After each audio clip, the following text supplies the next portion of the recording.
This week we are at SaaS North, the annual Canadian Entrepreneurship Conference for software as a service companies. We've got some of the most established companies, the rising stars. That includes Ottawa's Kinaxis. We're going to talk to CEO John Sicard about the company's rapid rise this week on Techopia Live.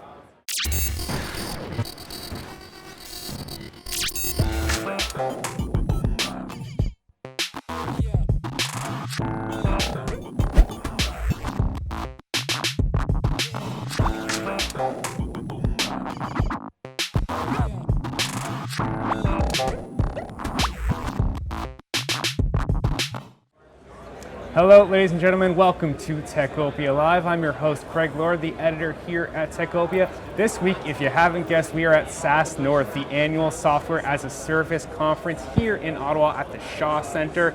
We have many executives and startups and exciting SaaS companies to talk to this week. We are starting, of course, though, with John Sicard, the CEO of Sicard. John Sicard. Yes. Wonderful to have you, the CEO of Kinaxis. Thank you so much for joining us. Right next to him, we have Natalie Giroux from Stratford Managers. We'll be checking in with Natalie in a little bit about some IP strategy tips that we can take away from this episode.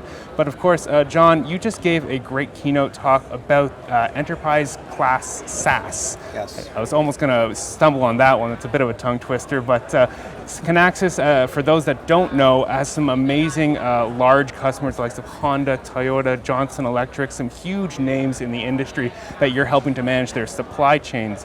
I'm curious, what are the challenges there when you are selling to the biggest names in the world in some of these industries? What's the challenge in actually getting them on your client portfolio? Yeah, so I will say there's one unifying attribute when you sell at that level, and the word that comes to mind is skepticism.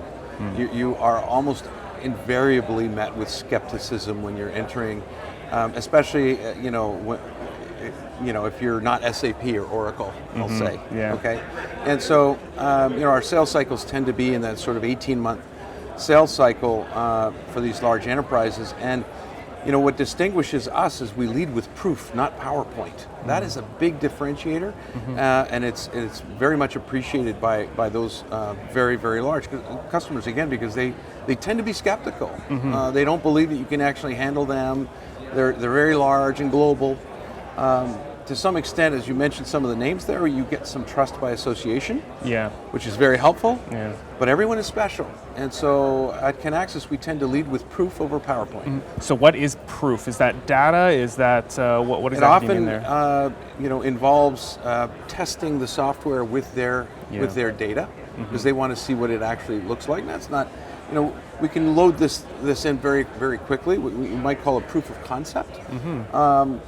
Personally, I love those because seeing is believing. You can never ignore what you've witnessed with your eyes. Yeah. Exactly. So if somebody says, "Hey, you need to show this to me with our data," it's like, yes, we will.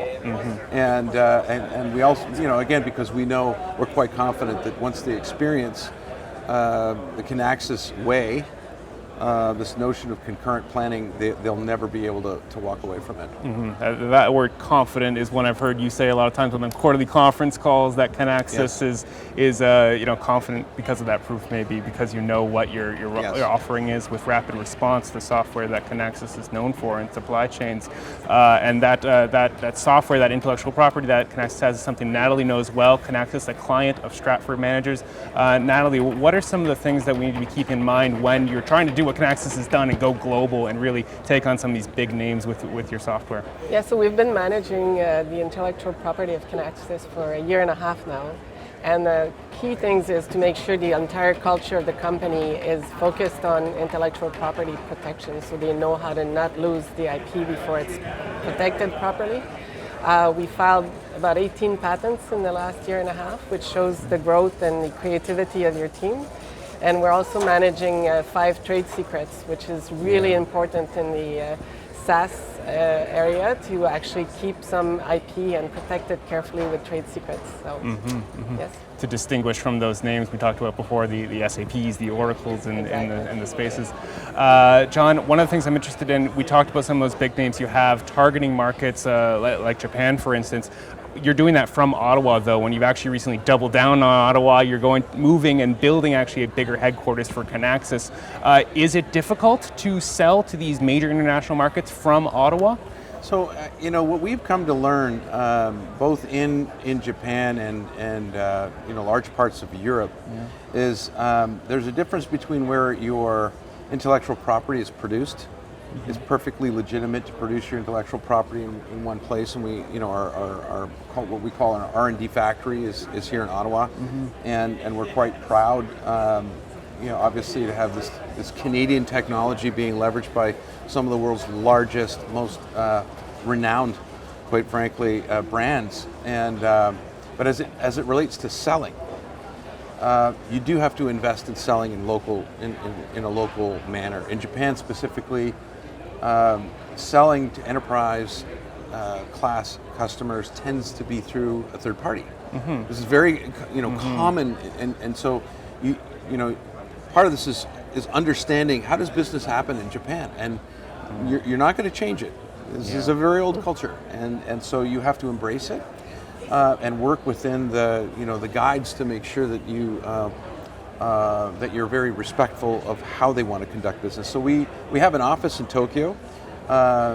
It is predominantly sales and some support functions. We have 2 data centers in Japan, one in Tokyo, one in Osaka, and so we have some support functions there. These are Japanese local speakers, and so that's how we've handled it. In Europe, it's the same thing. It's very important to be able to handle local languages when you're selling.